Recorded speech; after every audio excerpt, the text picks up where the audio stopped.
आगामी लोकसभा निवडणुकीच्या पार्श्वभूमीवर राज्यातल्या राजकीय घडामोडींना वेग आलेला आपण पाहतोय।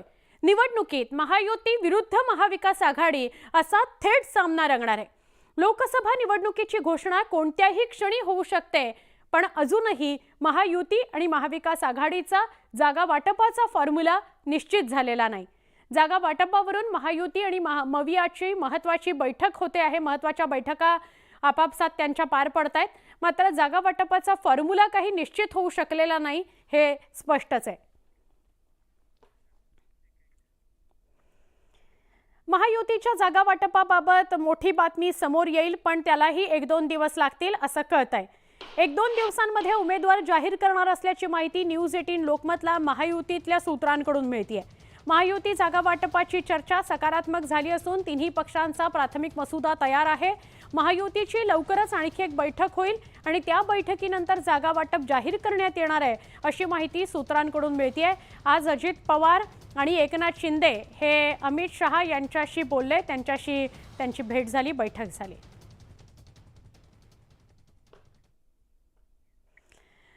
पुढची बातमी बघूया। लोकसभा निवडणुका येत्या काही दिवसात जाहीर होतील। निवडणुकांआधी मवियातील सगळे प्रमुख नेते जागा वाटपाबाबत बैठक घेताना दिसतायत। ही बैठक अत्यंत सकारात्मक झाली। आजच 4 सीझनला मुंबईमध्ये ही बैठक होती। या बैठकीत 48 जागांवर चर्चा झाली अशी माहिती संजय राऊतांनी दिली।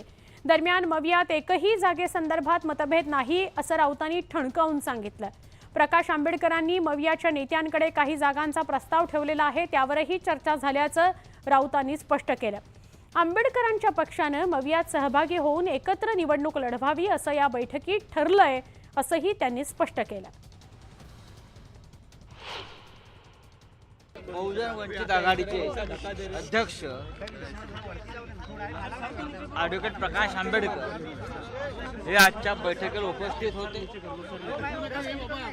4 पक्षांमध्ये महाविकास आघाडी म्हणून उत्तम चर्चा झाली, सकारात्मक चर्चा झाली। 48 जागांवर चर्चा झाली आणि ही चर्चा अत्यंत सकारात्मक झाली असं मी सांगतो। आजच्या बैठकीमध्ये काँग्रेस, राष्ट्रवादी आणि शिवसेनेमध्ये जागा वाटपासंदर्भात कोणतेही मतभेद नाहीत। त्यांच्या जागांसंदर्भात एक प्रपोजल दिलेलं आहे, एक प्रस्ताव दिलेला आहे।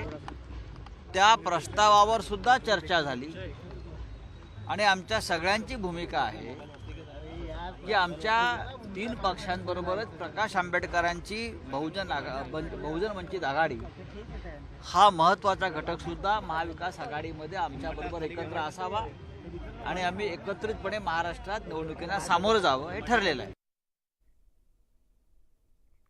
महाविकास आघाडीचा लोकसभा निवडणुकीच्या जागा वाटपाचा तिढा अद्याप सुटलेला नाही। वंचित बहुजन आघाडीच्या मागणीमुळे हे जागा वाटप रखडल्याचं बोललं जात होतं। याच पार्श्वभूमीवर हॉटेल 4 सीझनमध्ये सुमारे 4 तास बैठक पार पडली। यामध्ये मवियाच्या बैठकीत वंचितचे समन्वयक प्रकाश आंबेडकर यांनी हजेरी लावली। या बैठकीत सकारात्मक चर्चा झाली अशी माहिती मिळते। बैठकीनंतर आंबेडकरांनी जेव्हा माध्यमांशी संवाद साधला, त्यांना प्रतिक्रिया दिली, तेव्हा त्यांच्या चेहऱ्यावर स्मितहास्य होतं। मी असलं अजून त्याच्यामध्ये काहीही हे नाहीये। नेक्स्ट मीटिंग मध्ये सगळ्या गोष्टी ठरतील असं सकारात्मक चर्चा झाली। माझ्या चेहऱ्यावरनं तुम्हाला काय दिसते? माझ्या चेहऱ्यावर महायुतीच्या लोकसभा जागा वाटपाचा फॉर्म्युला ज्याची चर्चा आता रंगतीये, त्यानुसार भाजपकडून मित्रपक्षांना मोजक्या जागा दिल्या जाण्याची शक्यता वर्तवली जाते। पण या चर्चेवरून आता महाविकास आघाडीनं भाजपच्या मित्रपक्षांना लक्ष केलेलं आहे। महायुतीत सेना राष्ट्रवादीची गळचेपी, पटोलेंचा शिंदे आणि अजित पवारांना टोला। नगण्य जागा मिळतील, पटोलेंचा दावा। महायुतीत जागा वाटपावरून रस्सीखेच। महायुतीचं जागा वाटप अद्याप जाहीर झालेलं नाही, पण त्याआधीच महायुतीतील जागा वाटपाचे वेगवेगळे फॉर्म्युले व्हायरल केले जात आहेत, ज्यानंतर भाजपच्या दोन्ही मित्रपक्षांची चलबिचल वाढल्याचं पाहायला मिळत आहे। दोन्ही पक्षांकडून भाजपकडे जास्तीत जास्त जागांची मागणी केली जाते आहे. आम्ही एवढं सांगितलेलं आहे की बा शिंदे गटांना जेवढ्या जागा मिळतील तेवढ्या जागा अजित पवार साहेबांच्या आमच्या राष्ट्रवादीला सुद्धा मिळाल्या पाहिजे. आता शेवटी जे आहेत ती सगळी मंडळी जी आहेत बसून एकत्रित निर्णय घेतील आणि जो काही निर्णय होईल तो सगळ्यांना मान्य असेल. नाही, जागेची वाटाघाटी ही चॅनल्सच्या कॅमेऱ्याच्या समोर कधीच होत नाही. त्यामुळे पहिली गोष्ट जागेच्या वाटाघाटीबद्दल जेव्हा आपलं मत व्यक्त केलं जातं त्या मतावर आधारित वाटाघाटी कधीही कदापिही होत नसतात. विजयाच्या दृष्टीने त्या मतदारसंघाचं विश्लेषण करून सूक्ष्म अध्ययन करून त्या संदर्भातलं सर्वेक्षण करत त्या ठिकाणी असणाऱ्या जनतेचा मनोभाव बघत आपण त्या ठिकाणी निर्णय करतो की विजयाकडे आपल्याला पुढे जायचं असतं आणि म्हणून जागा कोणी मागितली म्हणून द्यायची नसते आणि जागा कोणी मागितली नाही म्हणून थांबायचं नसतं. पण आता महायुतीच्या मित्रपक्षांच्या या गोंधळावर काँग्रेसचे प्रदेशाध्यक्ष नाना पटोलेंनी चिमटे काढायला सुरुवात केली आहे.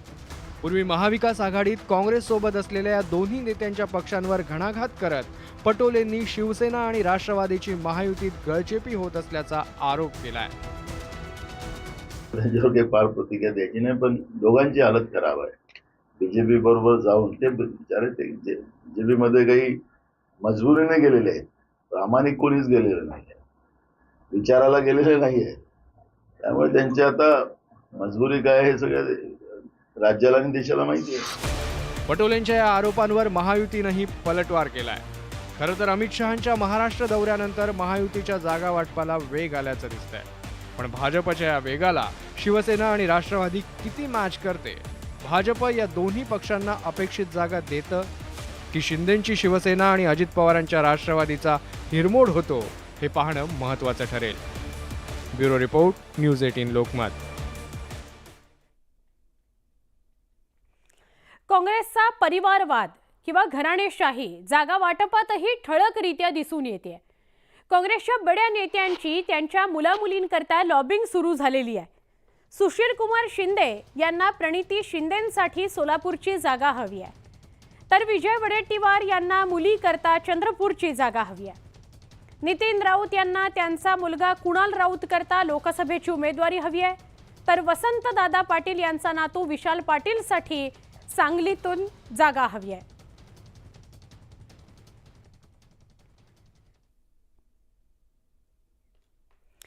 पुढे कोल्हापूरकडे वळूया. कोल्हापूर लोकसभेमधून महाविकास आघाडीची उमेदवारी जवळपास निश्चित झाली आहे.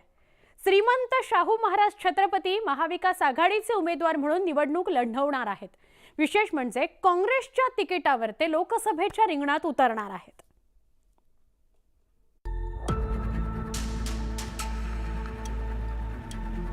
राज्यात लोकसभा निवडणुकीची रणधुमाळी सुरू झाली आहे. सत्ताधारी महायुती विरुद्ध महाविकास आघाडी असा थेट सामना रंगण्याची शक्यता आहे.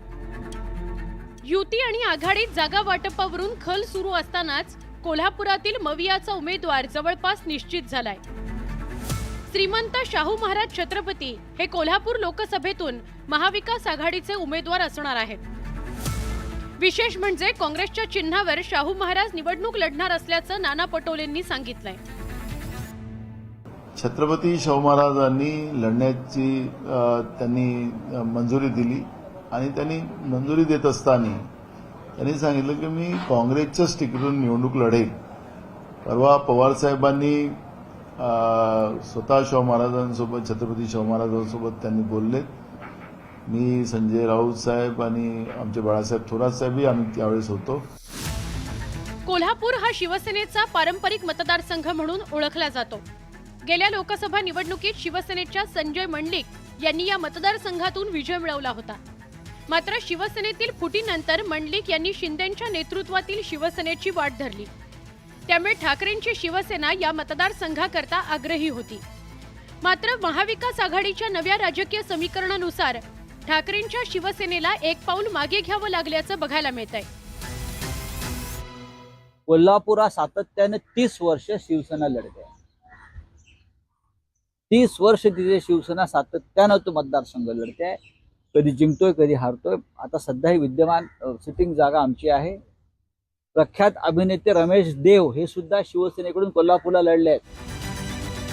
शाहू महाराज छत्रपतींची उमेदवारी निश्चित झाल्यामुळे आता त्यांचे पुत्र आणि माजी खासदार संभाजीराजे छत्रपती यांनी प्रचारात उतरणार असल्याचं स्पष्ट केलंय. खरं तर या मतदारसंघातून संभाजीराजे छत्रपतींच्या नावाची चर्चा होती, मात्र ते महायुती आणि महाविकास आघाडीपासून समान अंतर राखून आहेत. कोल्हापूरचे इलेक्शन लढवायचं ठरलं, लोकांची इच्छा असेल, त्यांनी इच्छा सुद्धा व्यक्त केल्यावर माझा प्रश्नच तिथे उद्भवत नाही. मी आमच्या सगळ्या सहकार्यांना सुद्धा सांगितलेलं आहे, मी जर इलेक्शन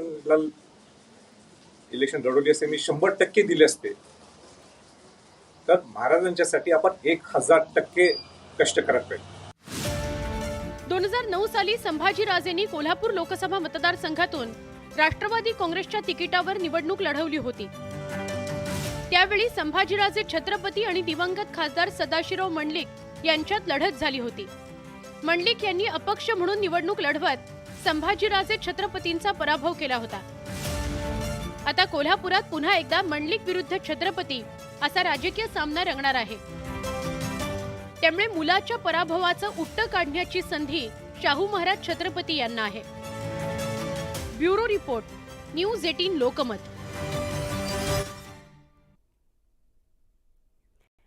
राष्ट्रवादी काँग्रेसमध्ये फूट पडली आहे, त्यामुळे आता पुन्हा एकत्र येणं शक्य नाही असं विधान अजित पवार यांनी केलं असतानाच राष्ट्रवादी काँग्रेस शरदचंद्र पवार पक्षाच्या बारामतीच्या खासदार सुप्रिया सुळे यांनी मात्र पवार कुटुंबीय आणि राष्ट्रवादी काँग्रेसमध्ये फूट नसल्याचा दावा केलाय.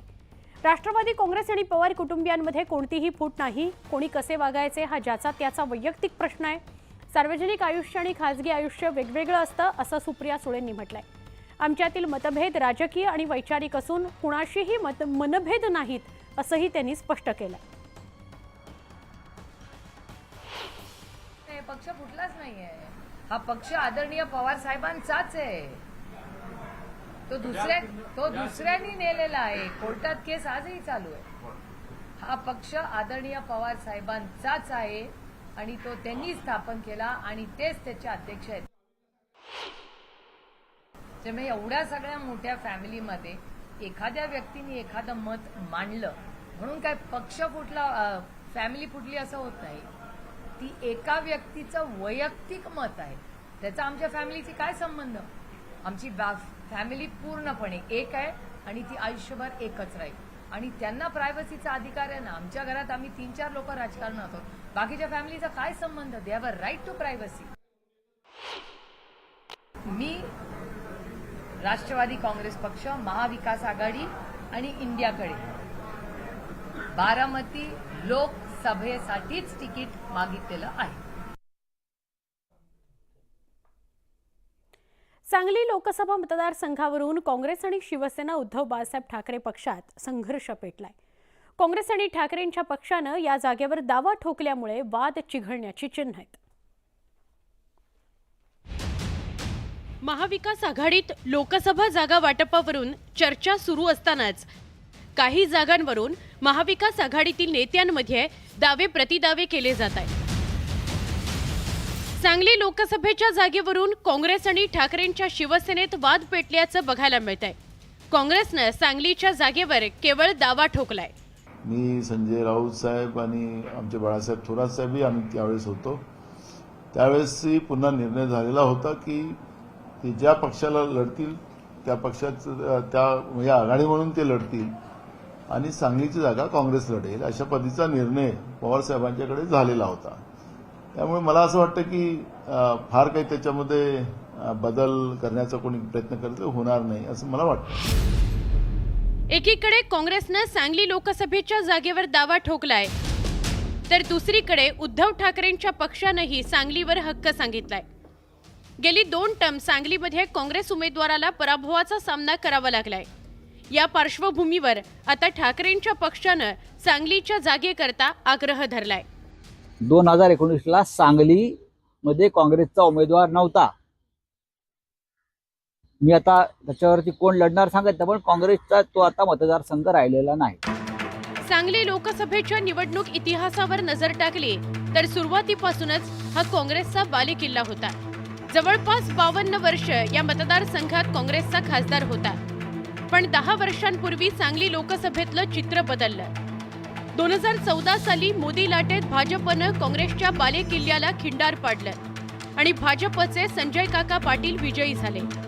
गेली 2 टर्म भाजपचंच या मतदारसंघावर वर्चस्व आहे. पण आता बदललेल्या राजकीय समीकरणाच्या पार्श्वभूमीवर ठाकरेंच्या पक्षानं सांगलीवर लक्ष केंद्रित केलंय. त्यामुळे महाविकास आघाडीचे नेते सांगलीचा तिढा कसा सोडवणार याकडे जिल्ह्यातल्या कार्यकर्त्यांचं लक्ष लागून राहिलेलं आहे. Bureau report, news 18 Lokmat. Bachchu कडूंनी सरकारवर निशाणा साधलाय. लोकसभा निवडणूक आमच्याकरता दुय्यम आहे, विधानसभा निवडणूक आमच्याकरता महत्त्वाची आहे, असं बच्चू कडू म्हणाले. विधानसभेची बोलणी नाही तर मग लोकसभेच्या 400च्या वाट्यात आमचा काय संबंध येतो, असा सवाल त्यांनी केला. सध्या लोकसभा निवडणूक लढवण्याची आमची मानसिकता नसून अमरावती किंवा अकोल्यामध्ये विधानसभा लढवू, असं बच्चू कडूंनी ठणकावलंय. तर कोणत्या पक्षाला किती जागा द्यायच्या हे भाजप ठरवेल आणि शिवसेना, राष्ट्रवादी काँग्रेसचे उमेदवार कमळ चिन्हावर निवडणूक लढवू शकतात, असं वक्तव्य बच्चू कडूंनी केलं. तर बच्चू कडूंची माहिती चुकीची असल्याचं म्हणत मुनगंटीवार यांनी त्यांचं विधान खोडून काढलं. मला आमंत्रण आलं नाही आणि आमंत्रण आलं तर मला जायची इच्छा पण नाही आहे. तुम्ही या आधी पण सांगितलं की मी महाराष्ट्रामध्ये 4 ते 5 जागा लढवेल. आता काय भूमिका आहे तुमची? आता मला असं वाटतं का एकंदरीत जी अवस्था आहे सध्या ती आमची लढण्याची नाही, मानसिकता नाही आहे. आमची मानसिकता आहे विधानसभेची. अजितदादाला जागा देतं का शिंदे साहेबाला देतं का, सगळंच होऊ शकते. सगळेच भाजप लढवण, माणसं शिंदे साहेबाचे राहीन, अजितदादाचे राहीन. भाजप माणसं अजितदादाची आणि शिंदेची, हा. निवडणूक भाजपवर चिन्ह कमळ. उमेदवार तुमच्याच कमळ चिन्हावर निवडणूक लढवू शकतात असं बच्चू कडू म्हणतात. नाही, बच्चू कडूंची माहिती मला माहीत नाही. त्यांनी सहज अंदाज केला असेल. आमच्या चिन्हावर त्यांनी निवडणूक लढवावी असा त्यांचाही प्रस्ताव नाही आणि आमचाही या संदर्भात कोणताही प्रस्ताव या क्षणी तरी नाही. पंतप्रधान नरेंद्र मोदी आणि अमित शहांच्या महाराष्ट्र दौऱ्यावरून ठाकरे गटानं हल्लाबोल केलाय. कधी मोदी येतात, कधी शहा येतात आणि मनोरंजन करतात, अशी टीका खासदार संजय राऊतांनी केली. पक्ष फोडाफोडीच्या मुद्द्यावरूनही संजय राऊतांनी भाजपला डिवचलं. तर राऊतांचा शकुनी मामा आहे असा उल्लेख करत नितेश राणेंनी जोरदार प्रत्युत्तर दिलंय. इतना काला ब्लैक मनी, काला धन सरकारें गिराने के लिए, शिवसेना राष्ट्रवादी कांग्रेस तोड़ने के लिए, विधायक सांसद को खरीदने के लिए, ये पूरा हिसाब आप लेके आइए. कुणी मामा बनून जे पहिलं राजसाहेबांनी उद्धव ठाकरेंमध्ये वाद लावले, नंतर पवार कुटुंब फोडलं, या सगळ्याचा हिशोब पहिला त्या कुटुंबाला दे. या सगळ्या सविस्तर राजकीय घडामोडींसह महाराष्ट्राची खबरबातमध्ये आहे इथेच थांबतोय. वेगवान स्वरूपातल्या घडामोडी काही क्षणात आपण बघणार आहोत. पहा फक्त न्यूज 18 लोकमत.